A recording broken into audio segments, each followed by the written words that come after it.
Coloring a set of circular arcs. Some years back, when telecommunications companies began focusing intensively on a technology known as wavelength division multiplexing, researchers at these companies developed a deep interest in a previously obscure algorithmic question, the problem of coloring a set of circular arcs. After explaining how the connection came about, we will develop an algorithm for this problem. The algorithm is a more complex variation on the theme of section 10.2. We approach a computationally hard problem using dynamic programming, building up solutions over a set of subproblems that only interact with each other on very small pieces of the input. Having to worry about only this very limited interaction serves to control the complexity of the algorithm. The problem. Let's start with some background on how network routing issues led to the question of circular arc coloring. Wavelength division multiplexing, WDM, is a methodology that allows multiple communication streams to share a single portion of fiber optic cable, provided that the streams are transmitted on this cable using different wavelengths.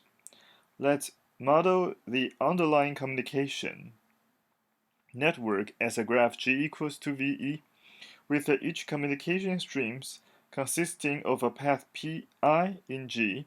We imagine data flowing along this stream from one endpoint of Pi to the other. If the paths Pi and Pj share some edge in G, it is still possible to send data along these two streams simultaneously, as long as they are routed using different wavelengths. So our goal is the following. Given a set of k available wavelengths, labeled 1, 2, 3 until k, we wish to assign a wavelength to each stream Pi in such a way that each pair of streams that share an edge in the graph are assigned different wavelengths. We will refer to this as an instance of the path coloring problem, and we will call a solution to this instance a legal assignment of wavelengths to paths, a k-coloring.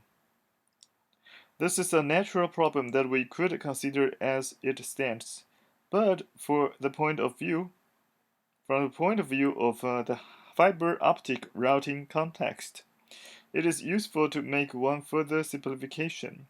Many applications of WDM take place on networks G that are extremely simple in structure, and so it is natural to restrict the instances of path coloring by making some assumptions about the underlying network structure.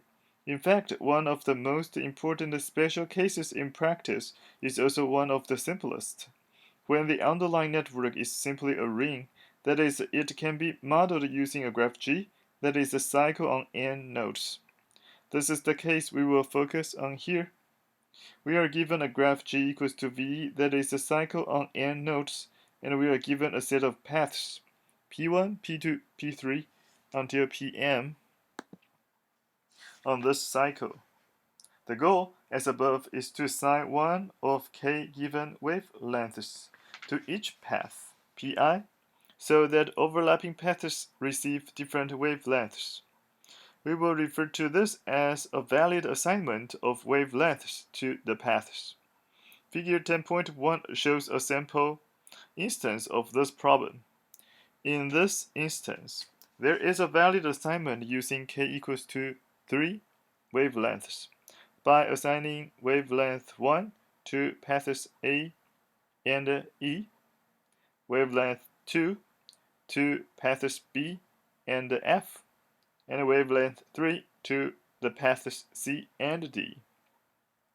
From the figure, we see that the underlying cycle network can be viewed as a circle, and the paths as arcs on this circle. Hence, we will refer to this special case of path coloring as the circular arc coloring problem. The complexity of circular arc coloring It's not hard to see that circular arc coloring can be directly reduced to graph coloring. Given an instance of circular arc coloring, we define a graph H that has a node Zi for each path Pi, and we connect nodes Zi and Zj in H if the paths Pi and Pj share an H in G. Now, routing all strings using k wavelengths is simply the problem of coloring H using at most k colors. In fact, this problem is yet another application of graph coloring in which the abstract colors, since they encode different wavelengths of light, are actually colors. Note that this doesn't imply that circular arc coloring is NP-complete. All we've done is to reduce it to a non-NP-complete problem, which doesn't tell us anything about its difficulty. For path coloring on general graphs, in fact, it is easy to reduce from graph coloring to path coloring, thereby establishing that path coloring is NP-complete. However, this straightforward reduction does not work when the underlying graph is as simple as a cycle. So, what is the complexity of circular arc coloring? It turns out that circular arc coloring can be shown to be NP-complete using a very complicated reduction. This is a bad news for people working with the optical network since it means the optimal wavelength assignment is unlikely to be efficiently solvable. But in fact, the known reductions that show circular arc coloring is NP-complete all have the following interesting property. The hard instances of circular arc coloring that they produce all involve a set of available wavelengths that is quite large. So in particular, these reductions don't show that the circular arc coloring is hard in the case when the number of wavelengths is small. They leave open the possibility that for every fixed constant number of wavelengths k, it is possible to solve the wavelength assignment problem in time proportional in n, the size of the cycle, and m, the number of paths. In other words, we could hope for a running time of the form we saw for vertex cover in section 10.1, that is a big O of f of k times p of n m, where f dot may be a rapidly growing function, but a p of dot dot, such a function with two parameters, is a polynomial. So such a running time would be appealing, assuming f dot does not grow too outrageously, since it would make wavelength assignment potentially feasible when the number of wavelengths is small. One way to appreciate the challenge in obtaining such a running time is to note the following analogy. The general graph coloring problem is already hard for 3 colors. So if a circular arc coloring were tractable for each fixed number of wavelengths, i.e. colors k, it would show that it's a special case of graph coloring with a qualitatively different complexity. The goal of this section is to design an algorithm with this type of running time, big O of f of k times p of n m, as suggested at the beginning of the section. The algorithm itself builds up on the intuition we developed in section 10.2 when solving maxima weight independent set on trees.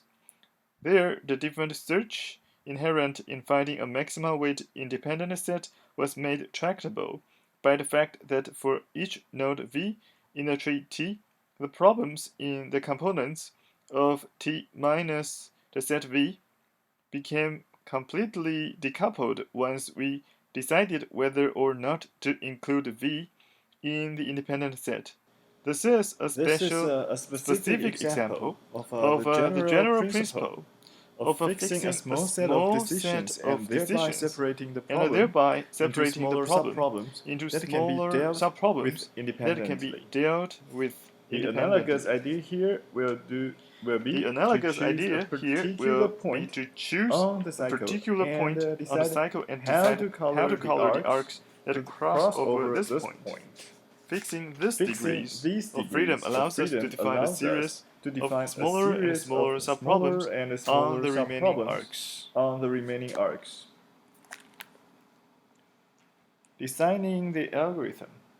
Let's pin down some notation we're going to use. We have a graph G that is a cycle on n nodes. We denote the nodes by v1, v2, v3 until vn. And there is an edge vi plus 1 for each I, and also an edge vn v1. We have a set of paths p1, p2, p3 until pm in G. We have a set of k available colors. We want to color the paths so that if a pi and a pj share an edge, they receive different colors. A simple special case, interval coloring. In order to build up an algorithm for circular arc coloring, we first briefly consider an easier coloring problem, the problem of coloring intervals on a line. This can be viewed as a special case of circular arc coloring in which the arcs lie only in one hemisphere. We will see that once we do not have difficulties from arcs wrapping around, the problem becomes much simpler. So, in this special case, we are given a set of intervals, and we must label each one with a number in such a way that any two overlapping intervals receive different labels. We have actually seen exactly this problem before. It is the interval partitioning or interval coloring problem, for which we gave an optimal greedy algorithm at the end of section 4.1. In addition to showing that there is an efficient optimal algorithm for coloring intervals, our analysis is that earlier section revealed a lot about the structure of the problem. Specifically, if we define the depth of a set of intervals to be the maximum number that pass over any single point, then our greedy algorithm from chapter 4 showed that the minimum number of colors needed is always equal to the depth. Note that the number of colors required is clearly at least the depth, since intervals containing a common point need different colors. The key here is that one never needs a number of colors that is greater than the depth. It is interesting that this exact relationship between the number of colors and the depth does not hold for collections of arcs on a circle. In figure 10.2, for example, we see a collection of circular arcs that has depth 2 but needs 3 colors. This is a basic reflection of the fact that in trying to color a collection of circular arcs, one encounters long-range obstacles that render the problem much more complex than the coloring problem for intervals on a line. Despite this, we will see that thinking about the simpler problem of coloring intervals will be useful in designing our algorithm for circular arc coloring.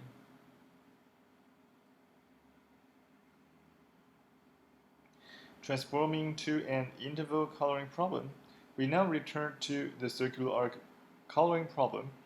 For now, we will consider a special case of the problem in which, for each edge E of the cycle, there are exactly k paths that contain E. We will call this the uniform depth case. It turns out that although this special case may seem fairly restricted, it contains essentially the whole complexity of the problem.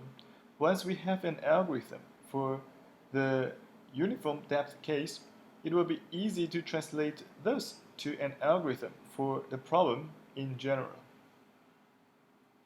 The first step in designing an algorithm will be to transform the instance into a modified form of interval coloring. We cut the cycle by slicing through the H, V, and V1, and then unroll the cycle into a path G'. This process is illustrated in figure 10.3. The sliced and unrolled graph G' has the same nodes as G plus 2 extra ones where the slicing occurred. A node V0 adjacent to V1 and other nodes, and a node Vn plus 1 adjacent to Vn and no other nodes. Also, the set of paths has changed slightly. Suppose that P1, P2, P3, and Pk are the paths that contain the edge Vn, V1 in G. Each of these paths Pi has now been sliced into two, one that we will label Pi prime starting at V0 and one that we will label Pi prime prime ending at Vn plus 1. Now, this is an instance of interval coloring and it has depth k, thus following our discussion above about the relation between depth and colors, we see that the intervals p1 prime, p2 prime, and so on to pk prime, pk plus 1, pk plus 2, and so on to pm, p1 prime prime, p2 prime prime until pk prime prime can be colored using k colors. So are we done? Can we just translate this solution into a solution for the paths on G? In fact, this is not so easy. The problem is that our interval coloring may well not have given the paths Pi prime and Pi prime prime the same color, since these are two pieces of the same path Pi on G. It's not clear how to take the different colors of Pi prime and Pi prime prime and infer from this how to color Pi on G. For example, having sliced open the cycle in figure 10.3a, we get the set of intervals pictured in figure 10.3b. Suppose we compute a coloring so that the intervals in the first row get the color 1, those in the second row get the color 2, and those in the third row get the color 3, then we don't have an obvious way to figure out a color for A and C. This suggests a way to formalize the relationship between the instance of circular arc coloring in G and the instance of interval coloring in G prime. 10.9. The paths in G can be k-colored if and only if the paths in G prime can be k-colored subjected to the additional restriction that Pi prime and Pi prime prime receive the same color for each I equals to 1, 2, 3 until k. Proof. If the paths in G can be k-colored, then we simply use these as the colors in G prime, assigning each of Pi prime and Pi prime prime the color of Pi. In the resulting coloring, no two paths with the same color have an edge in common. Conversely, suppose that the paths in G prime can be k-colored subject to the additional restriction that Pi prime and Pi prime prime receive the same color for each I equals to 1 to 3 until k. Then we assign path Pi for I less than equals to k the common color of Pi prime and Pi prime prime, and we assign path Pj for j greater than k the color that Pj gets in G prime. Again, under this coloring, no two paths with the same color have an edge in common. We've now transformed our problem into a search for coloring of the paths in G prime subjected to the condition in 10.9. The paths Pi prime and Pi prime prime for 1 less than equals to I less than equals to k should get the same color. Before proceeding, we introduce some further terminology that makes it easier to talk about algorithms for this problem. First, since the names of the colors are arbitrary, we can assume that path Pi prime is assigned the color I for each I equals to 1 to 3 until k. Now for each h ei equals to vi prime, vi plus 1, we let Si denote the set of paths that contain this h. A k-coloring of just the paths in Si has a very simple structure.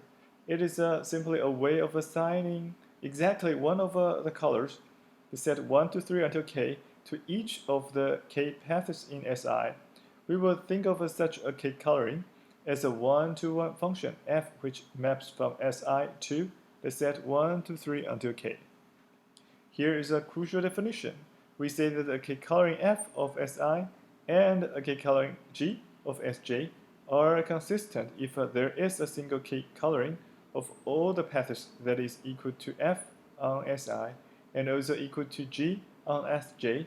In other words, the k-colorings f and g on restricted parts of the instance could both arise from a single k-coloring of the whole instance. We can state our problem in terms of consistency as follows.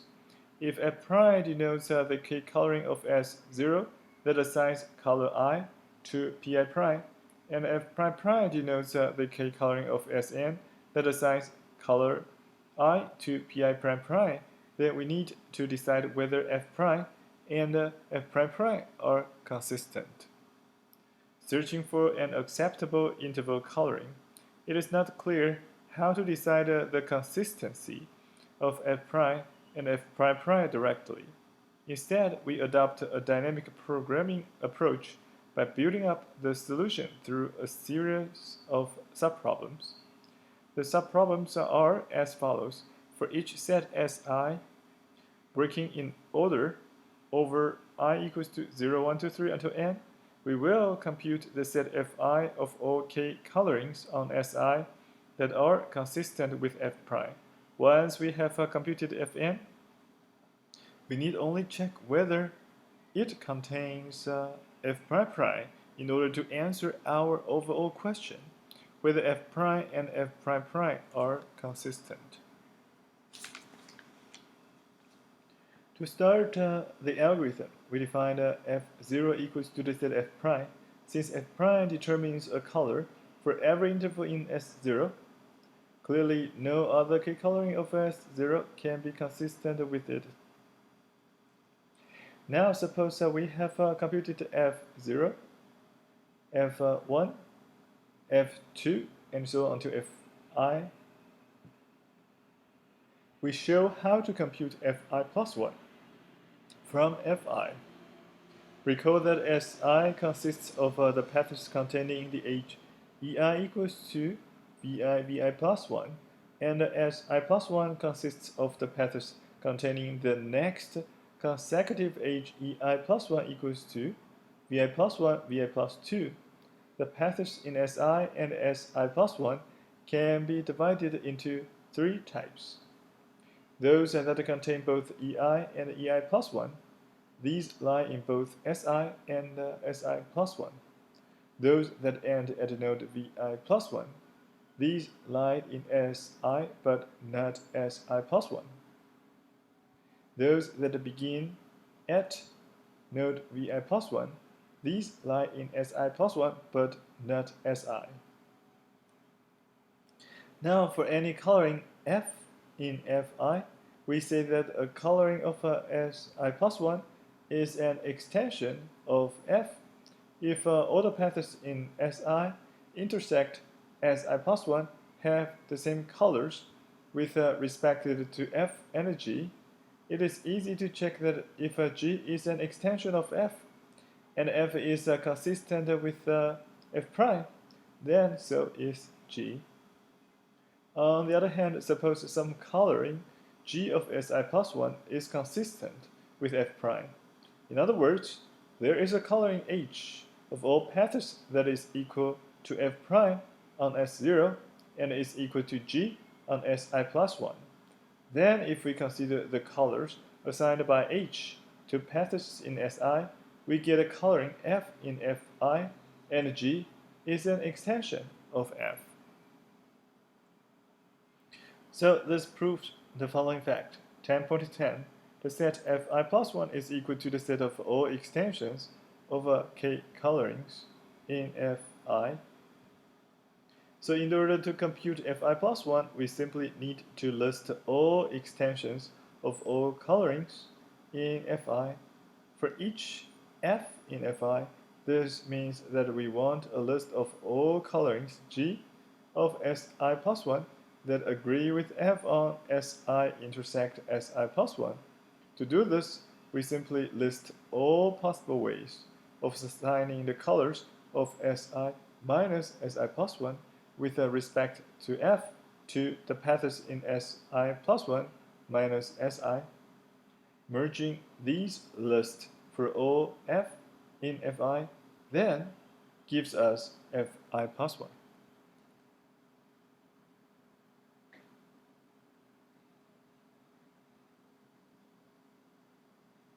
Thus, the overall algorithm is as follows. To determine whether f prime and f prime prime are consistent, first we define f0 equals to the set of singleton f prime.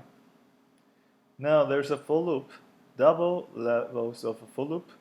The outer for loop is for I equals to 1 to 3 until n. The inner for loop is for each f in fi at all extensions of f to fi plus 1. Very simple. Then after we break out all the for loop, we check whether f prime prime is in Fn. Now figure 10.4 shows the results of executing this algorithm on the example of figure 10.3. As with all the dynamic programming algorithms we have seen in this book, the actual coloring can be computed by tracing back through the steps that build up the sets f1, f2, f3 until fn. We will discuss the running time of this algorithm in a moment. First, however, we show how to remove the assumption that the input instance has uniform depths. Removing the uniform depth assumption. Recall that the algorithm we just designed assumes that for each edge E, exactly k paths contain E. In general, each edge may carry a different number of paths, up to a maximum of k. If there were an edge containing in k plus 1 paths, then all of these paths would need a different color, and so we could immediately conclude that the input instance is not colorable with k colors. It is not hard to modify the algorithm directly to handle the general case, but it is also easy to reduce the general case to the uniform depth case. For each HEI that carries only ki less than k paths, we add k minus ki paths that consist only of the single HEI. We now have a uniform depth instance, and we claim 10.11. The original instance can be colored with k colors, even only if the modified instance obtained by adding single H paths can be colored with k colors. Proof clearly, if the modified instance has a k coloring, then we can use this same k coloring for the original instance, simply ignoring the colors it assigns to the single H paths that we added.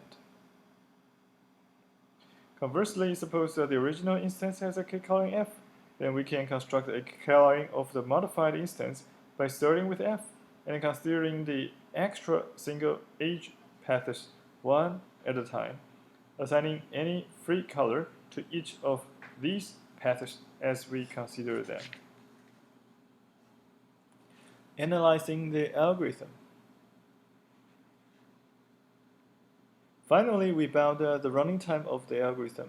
This is dominated by the time to compute the sets f1, f2, f3 until fn. To build one of these sets fi plus 1, we need to consider each coloring f in fi and list all permutations of the colors that f assigns to paths in si minus si plus 1. Since si has k paths, the number of coloring in fi is at most k factorial.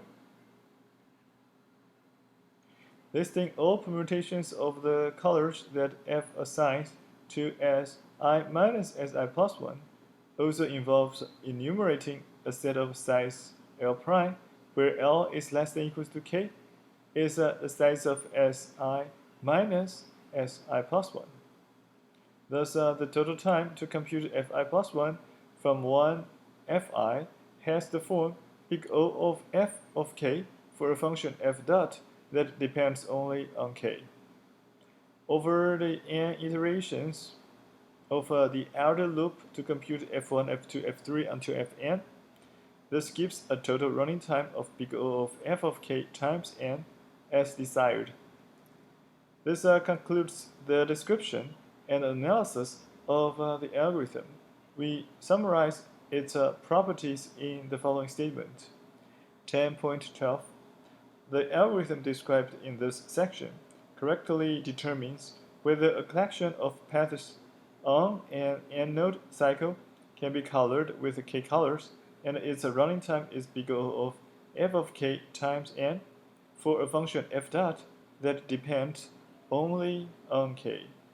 Looking back on it, then we see that the running time of the algorithm came from the intuition we described at the beginning of the section. For each I, the subproblems based on computing Fi and Fi plus 1 fit together among the narrow interface consisting of the paths in just Si and Si plus 1, each of which has size at most k. Thus, the time needed to go from one to the other could be made to depend only on k, and not on the size of the cycle G or on the number of paths.